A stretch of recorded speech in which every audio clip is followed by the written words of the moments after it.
အားလုံးမင်္ဂလာပါခင်ဗျာကျွန်တော်တို့ cut မြန်မာ channel ကနေကြိုဆိုလိုက်ပါတယ်ဒီနေ့ပြောပြပြီးသွားမယ့်အကြောင်းအရာလေးကတော့ကျွန်တော်တို့ဒီ ArchiCAD 25မှာဒီ draw တွေ window တွေဘယ်လိုတက်ဆင်ရလဲဆိုတာအဲ့ဒါလေးကိုပြောပြပြီးသွားမှာဖြစ်ပါတယ်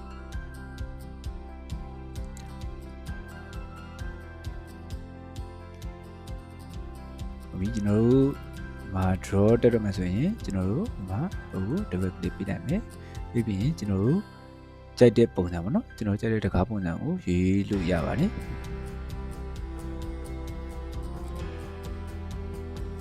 ဒါဆိုရင်တော့ဒါကျွန်တော်တက္ကမကြီးပေါ့နော်တက္ကမကြီးအတွက်ကျွန်တော်ဒီ double draw ကိုကျွန်တော်ရွေးပါမယ်ရွေးပြီးတော့ကျွန်တော်တို့ဒီမှာဒီတကားပုံစံပေါ့ကိုကြိုက်တဲ့တကားပုံစံတကယ်ရွက်ပုံစံကိုကိုကြိုက်တဲ့တကယ်ရွက်ပုံစံထည့်လို့ရပါတယ်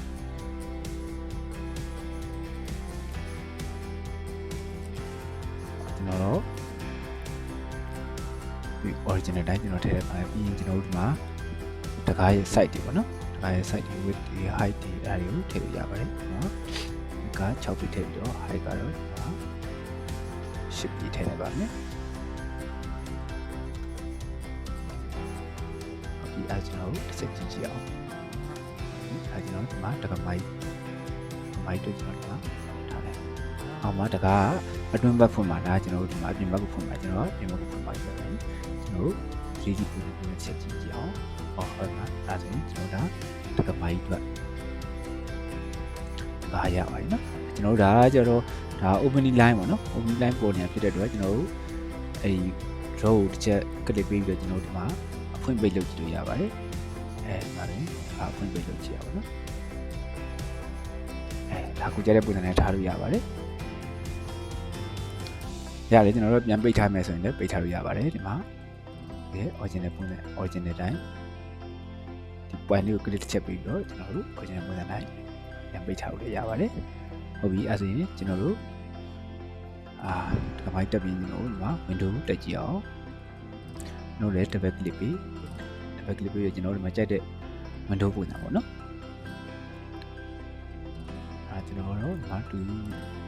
double window ကိုကျွန်တော်ယူလိုက်ပါပြီပြီးရင် window side လေးယူလို့ရပါတယ်ကျွန်တော်4ပြီးထားလိုက်ပြီအမြင်ရတယ်ကျွန်တော်က4ပြီးပဲထားလိုက်သူတော့ဒီကျွန်တော်တို့ဒီမှာ save to story ဆိုတော့မှာကျွန်တော်တို့ဒီကိုထားမဲ့ story ပေါ့နော်ကိုထားမဲ့ story ရဲ့အနေပြီးအခြေအနေပြီးကျွန်တော်တို့ဘယ်လောက်မြင်မှာထားမလဲကျွန်တော်တို့3 page မှာထားလိုက်ပါမယ်ဟုတ်ပြီအဲ့ဒါကျွန်တော်တို့တစ်ချက်ကြည့်ကြအောင်ဒါ3 ပုံစံနဲ့ကြည့်အောင်နော်ကျွန်တော်တို့ဒါတစ်ချက်ကြည့်အောင်အဲ့ဆိုရင်ကျွန်တော်တို့စနစ်တိုင်းပဲတကားကိုအပြင်ဘက်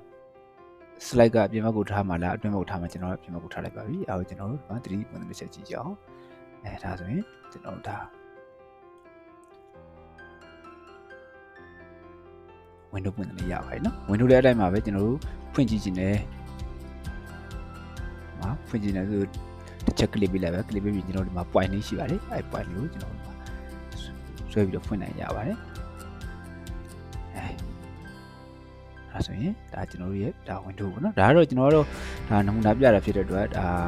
သူ့ရဲ့ဒါ custom window တွေပြပေါ့ကိုယ့်အတူစိတ်ကြိုက်နော် favorite friendly ပြီးတော့လည်းဒီ window တွေကိုလည်းလုပ်လို့ရပါတယ် friendly ယူလို့လည်းရပါတယ်ပြီးရင်ကိုယ့်အတူစိတ်ကြိုက်ပေါ့ဒီမှာ material ကြီးချိန်နိုင်လည်းရပါတယ်ဒီမှာကျွန်တော်ဒါနမူနာချိန်ပြပေးရမယ်ကျွန်တော်တို့ window တော့ပေါ့နော် window တော့ဆိုလို့ရှိရင်သူ့အတွက်ကျွန်တော်တို့ကmaterial ကိုပြန်ချိန်နေတယ် material ပြန်ချိန်နေတယ်ဆိုရင်ကျွန်တော်တို့ကသူနဲ့သက်ဆိုင်တဲ့city dialog စီကိုသွားမယ် city dialog ကို double click ပေးလိုက်မယ် click ပေးပြီး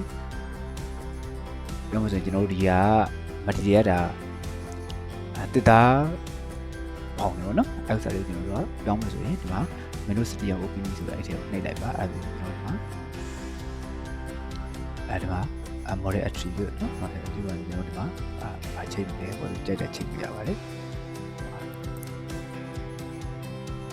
ကျွန်တော်ဒီမှာမတည်ပဲထားပါမတည်ဘူးတစ်ခုချင်း click ပြရပါမယ်တည်ခလုံးနော်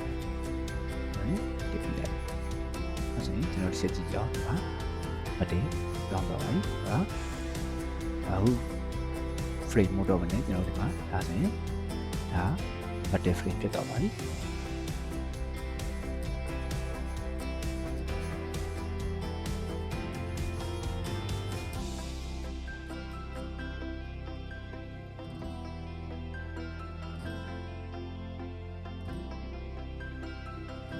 အဲ့ဒါကျွန်တော်တို့ကျန်တဲ့နေရာတွေလည်းမလို့လိုက်တက်လိုက်ပါမယ်ကြည့်ပြလိုက်မယ်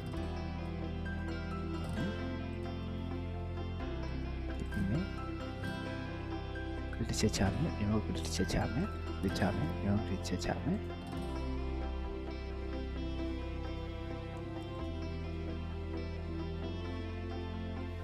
ဒါကျွန်တော် 3D ပုံစံကြည့်ကြအောင်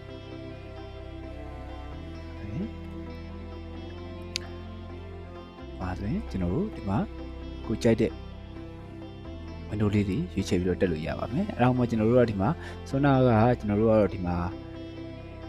button frame နဲ့ပြင်ခဲ့ပြီးသွားပြီအခုအသေးလိုတဲ့ဥစ္စာကတော့ကျွန်တော်တို့ဒီမှာအသား frame ပဲရှိသေးတယ်အဲ့ဒါမှကျွန်တော်တို့ဒီ window ပုံစံပေါ့နော်ကျွန်တော်တို့စိတ်ကြလုပ်ထားတဲ့ button frame အတိုင်းပဲလုပ်ချင်တယ်ဆိုလို့ရှိရင်ကျွန်တော်တို့ဒီမှာ pick up 2လေးကို click လိုက်မယ် click ပြီးရင်ဒီမှာကျွန်တော်တို့စိတ်ကြိုက်ဖန်တီးထားတဲ့ window ပေါ့နော်အဲ window လေးကိုတစ်ချက် click လိုက်ပါ click ပြီးရင်ကျွန်တော်တို့ကဒီမှာinject 2လေးကိုတစ်ချက် click မယ်ပြီးရင်ကျွန်တော်တို့ဒီမှာကိုပြောင်းရင်တဲ့ window ပေါ့နော်အကောင်လေးကိုလက်တစ်ချက်ပိတ်လိုက်ရင်ဒီလည်းပြောင်းသွားပါပြီဒီပုံစံတိုင်းပဲသူထပ်ပြီးတော့ကျွန်တော်တို့ဒီမှာ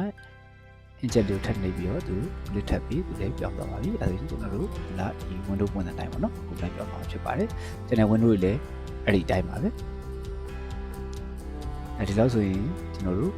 ဒီ draw တက်တာတွေ window တက်တာတွေကိုဒီနားလေပေါ်ပေါက်လိမ့်မယ်လို့ထင်ပါတယ်